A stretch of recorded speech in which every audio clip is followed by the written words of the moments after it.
All right. I figured it out. Tech issues. That's always fun.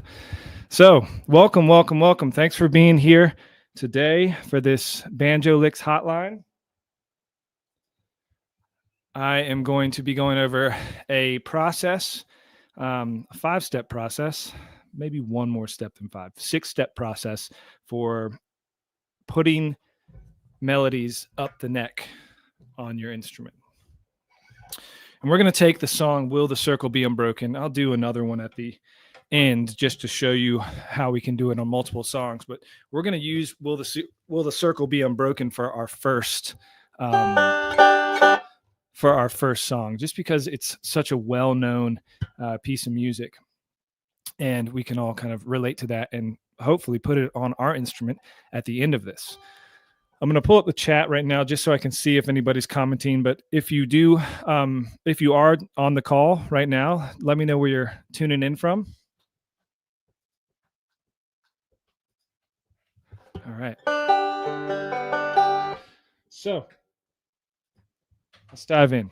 So the first thing I'm going to do when I'm trying to figure out a melody up the neck is I really want to have a good handle on that melody, and I want to know what key it's in. So step one, you got to establish the key. And banjo is great for this because it's tuned to an open chord. It's tuned to a G chord. So we can just start with G. That's a great place to start out.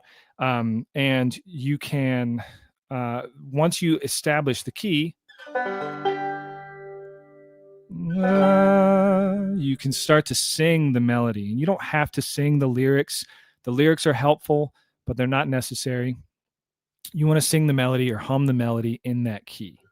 Da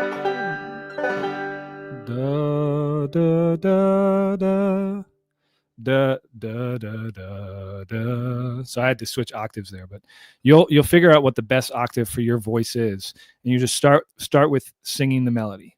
Will the circle be unbroken by and by, Lord, by and by? Every once in a while, check on that. Okay, I'm still in the same key. Da da da da da da da da da da da da da da. So I'm not the best singer, and you don't have to be for this. It's just we have our voices. Everybody has a voice they can use, and we should use it as a tool for figuring out melodies on the fly. I don't use mine enough, but when I do use it, when I'm improvising, it really helps me kind of get clear on what I want to play on the neck of my banjo. And when you're figuring out melodies, it's the same thing. You want to use your voice as a tool to cue you for what the melody could be on your instrument. So that's step 2. You want to sing the melody in that key. And we chose the key of G because the banjo's in G tuning, but you can do it in any key. You know, if I chose C, will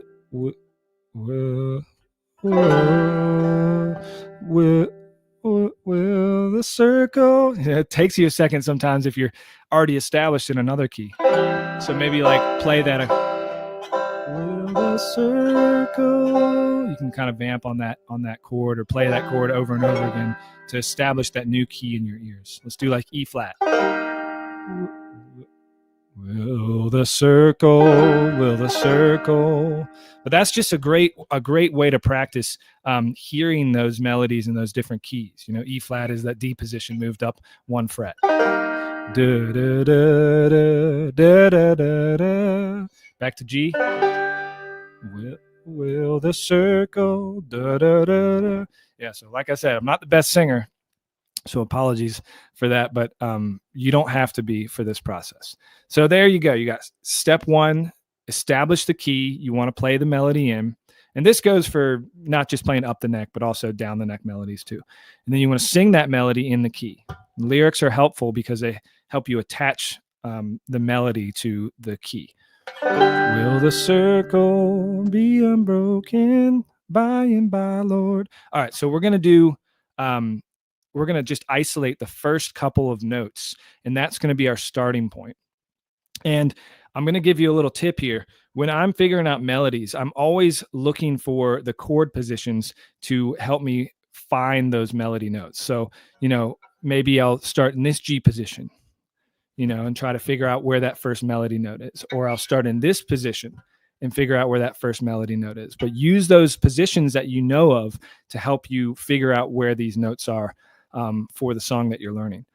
So we're going to use this position to start out. This is one of my favorite positions for finding melodies. It just includes almost all the notes that you need for this song, but it's a great one because the notes are all in this kind of like 3-fret area between the 7th and the 9th fret. And Will the Circle Being Broken, there's one that you have to jump up high to, but we'll go into that. All right, so we're going to sing through the first phrase, will the circle. And usually the hardest part is figuring out where that first note is in the song. And you just can go through these notes first, go through these notes in the chord first to figure it out. And what I like to do is compare what I'm singing to what I'm playing on my instrument. Da, da, da, da. So I got to find da, da, da, or will the sir, will. All right, so I found will match that note that I'm singing to that note that I'm playing on the instrument. Will the, that sounds higher to me. So you can also, do this slowly, and does the next note that you're singing feel higher or sound higher than what you're on? Will the, so I found will the circle, that sounds even higher than that note. Circle. All right, so this is the hardest part. Getting started, getting yourself into the melody is the hardest part. But now that you figured out the first 4 notes, will the circle, then you can continue on in that fashion with the next phrases. Be unbroken. So that sounds higher too. Will the circle be, hold that note out. Hold, be. Okay, that's on the B note. Notice how I just used one string to kind of glide along and find where that note is. But I'm going to put that note, I'm going to try and find it in my position here. So I'm going to do it on the first string, 9th fret, because you've got most of the melody notes, like I said, in this position. So when in doubt, if you have a note on the 2nd string, you could play it on the 1st string, and you should find it there in that position. So we've got, will the circle be unbroken? So if you have your banjo, you should try to figure that out by ear.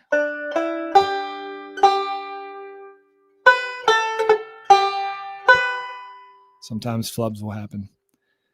And we're going to add forward rolls in a second, but really the melody is the most important thing that you can focus on. Let me just check in on the comments.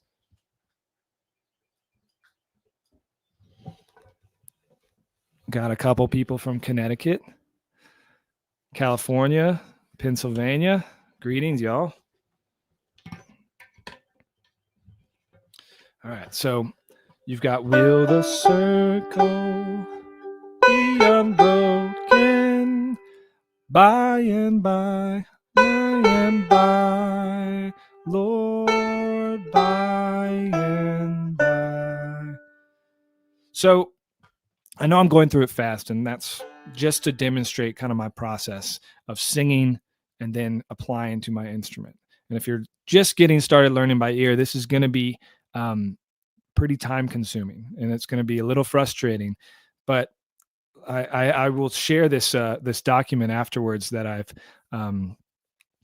written out, but I've got some tips for you on there, because like if you're just starting learning by ear, like I said, it's going to take time and it's going to be frustrating. But if you take your time with this process, you're going to get way better at it the next time you do it. So if you spend a week, for example, on the first melody, will the circle being broken, take a week to spend time, an hour a day, 30 minutes a day on learning will the circle being broken.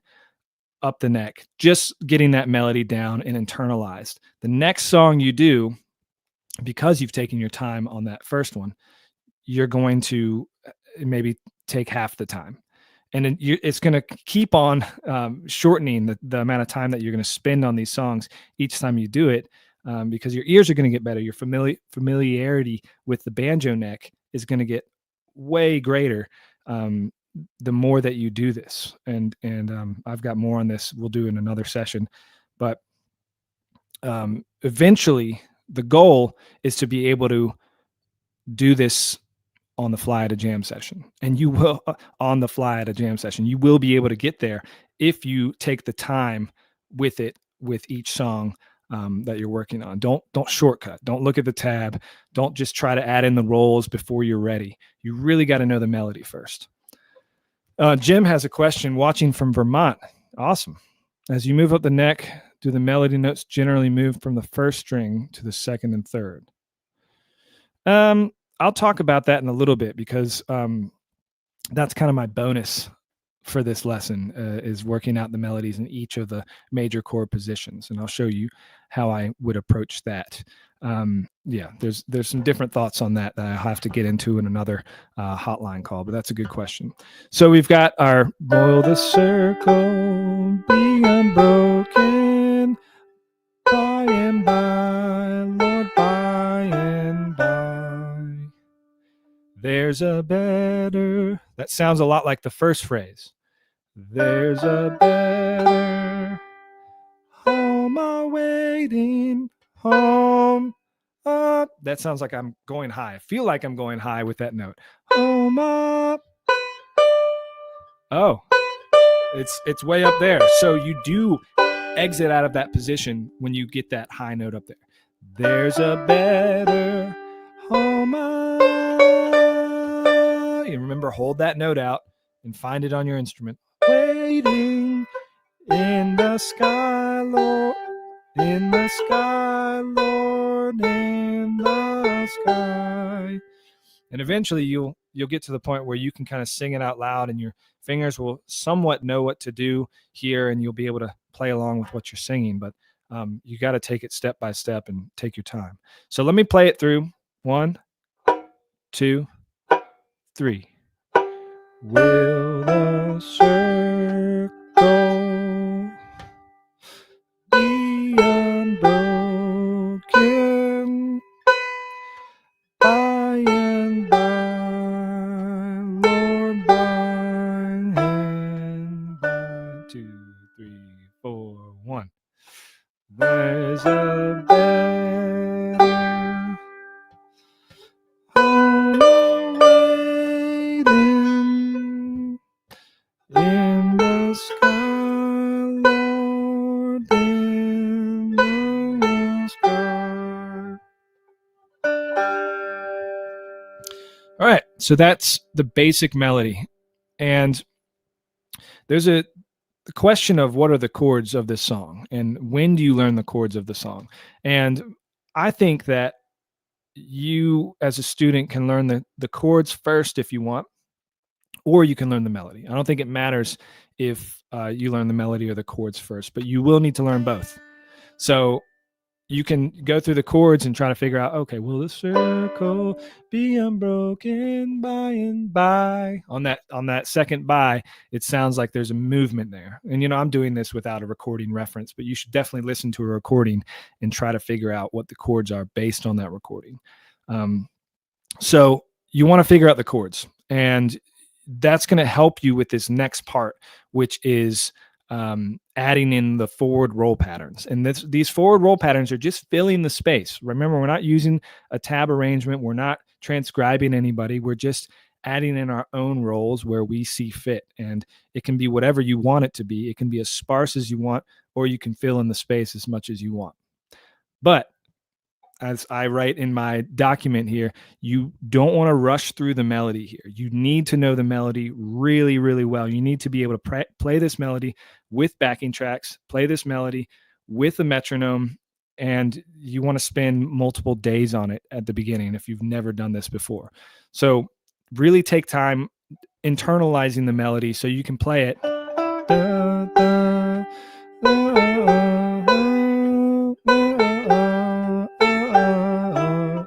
with ease. And that might take you a week, that might take you 2 weeks. So you've got key of G, you've got the melody now. Let's put in some roll patterns. And I'm just going to do it with the chords so you can see what it looks like, because I'm kind of running over now. But I will let you figure out the chords on your own, based on looking at the recording of me doing this, and also just you can use Strum Machine, you can look them up, just whatever means possible. Learn the chords, and then you can apply it to your up the neck arrangement. So I'll go through it slowly, and I'll play my forward rolls. I'm just going to insert them where there's space between the melody notes. 1, 2, 3. Will the circle be unbroken by and by and by?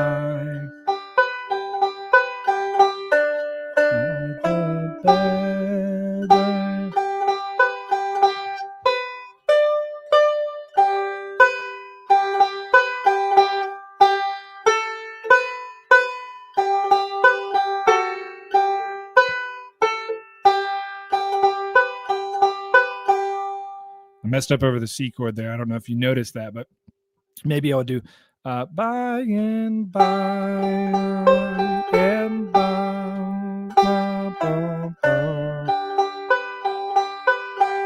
So I'm doing these forward rolls only on that first and second string. So I'm outlining the chords. Let me play it a little faster so you kind of hear what it sounds like, or what you can get to with this.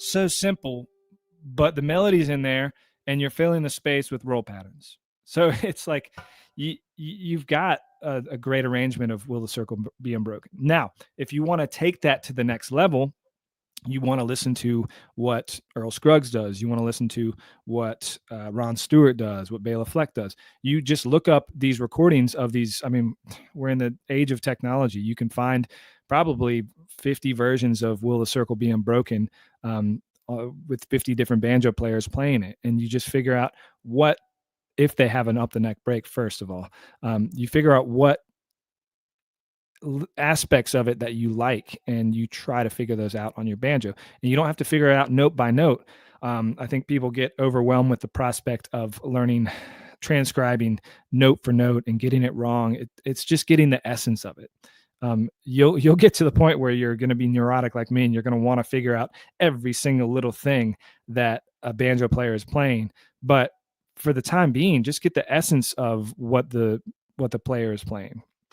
And so after you've got the version of Will the Circle Be Unbroken up the neck with the roll patterns, melody super clear, because you don't need to put in a lot of other things other than the melody and the forward roll playing in the beginning.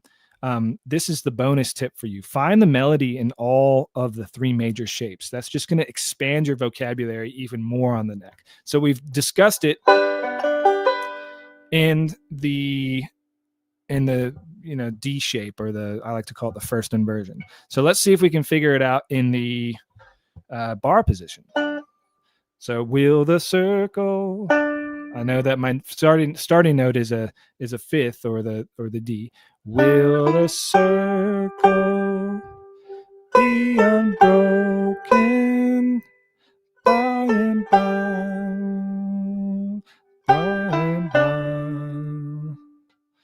There's a better home awaiting in the sky, Lord, in the sky.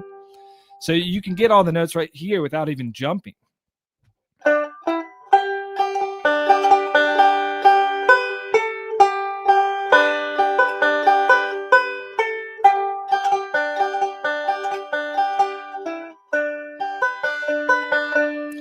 You know, like playing with roll patterns is a little different there in that bar position. It's I think it sounds better and it's easier here in this D shape. But playing out of this bar position is a great way to kind of learn that melody all in one position. So we've got it in the first inversion, we've got it in the bar. Let's go to the root position way up the neck and let's see what happens here. So we know that our note starts on a D note, or our melody starts on a D note.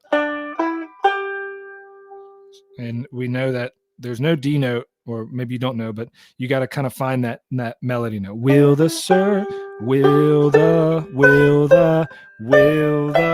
So, okay, our melody is starting up here on the second string out of this position, out of this root position. Will the circle be all the way up here on the 21st fret?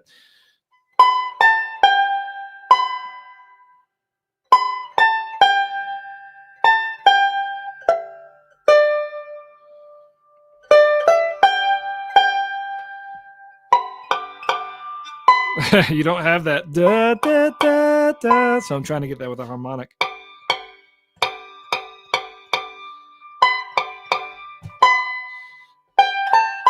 But you can go da da da da da da da da.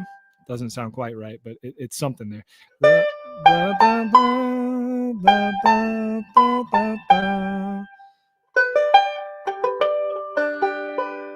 All right. So that's the bonus. You know, you want to find all the melodies in multiple positions on the neck, and that's going to be really helpful. Prentice says that it's National Banjo Day today. So happy National Banjo Day. I didn't even realize that. That's pretty fun. All right, so let's do this on one more melody up the neck. Let's see. Does anybody have a melody they want me to demonstrate this on?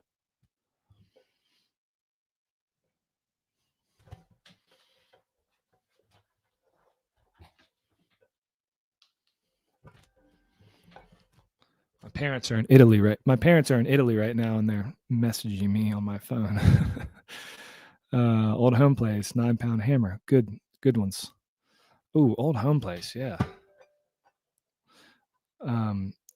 So first thing we want to do is establish the key, right? Let's do Old Home Place. It's been 10 long years since I left my home. Do do do do do do do do. Do do do do do do do do do do do do do. Okay. Boom, dun, dun, dun, dun, dun, the first notes.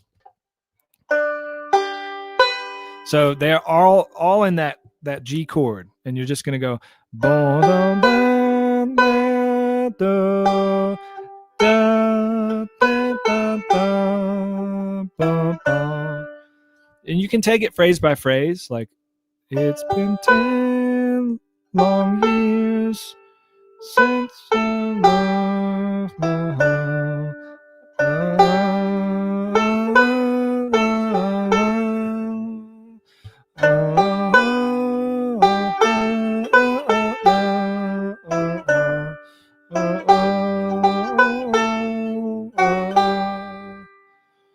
All right, so obviously I'm going through it quickly. We're running short on time, but you can copy what I'm doing. You can use your ears, whatever you need to do to get that melody on your neck. Obviously, it's better if you just do it yourself, but you want to practice that melody with the metronome, with backing tracks before you add the roll patterns. So I'm going to add those and see what happens. Remember, we've got a 3 chord in here. It's been 10 long years. It's been 10 long years since I left my home in the hollow where I was born. So it goes G, B7th, C, G, G, and then D, and then it kind of does the same thing. G, B, C, G, G, D, G. So I'm going to try to add those chords in while I'm playing the melody. I'm going to do it slow.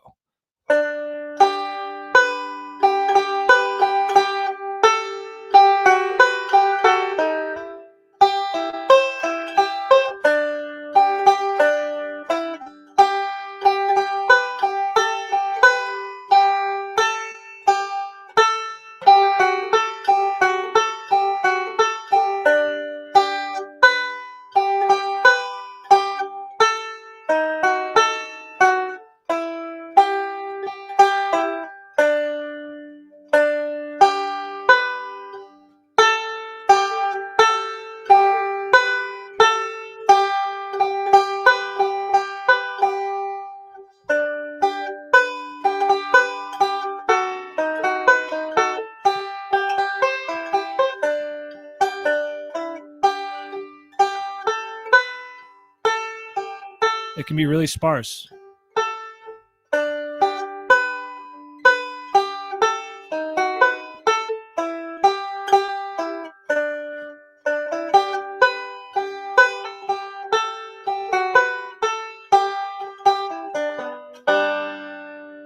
Versus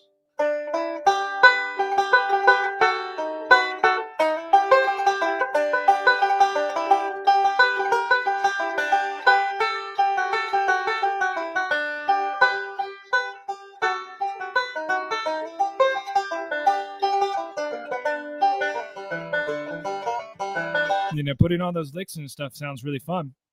It sounds really good, but you don't absolutely need it, and that stuff is all on recordings, and you can grab it all from recordings. All right, so thanks for joining me. I'm gonna do this pretty often. I'd like to get questions from you. If you have any questions for me, you'd like me to cover, topics you'd like me to cover, send me an email, letspick@banjolicks.com, and I'll put it on the list. And I can't wait to do this again. It's really fun for me to share this stuff with you, and I hope it helps. If you've got any questions about a Banjo Licks membership, you can also email me at letspick@banjolicks.com. It's $16 a month, or $12 a month if you sign up for a year. That's kind of what it comes out to be. I'll share this video recording with you via the email list, and I'll also include the PDF of my kind of process here. Yeah, and I'll let you know when the next one's going to be. Thanks for tuning in, and we'll see you on the Banjo Licks website.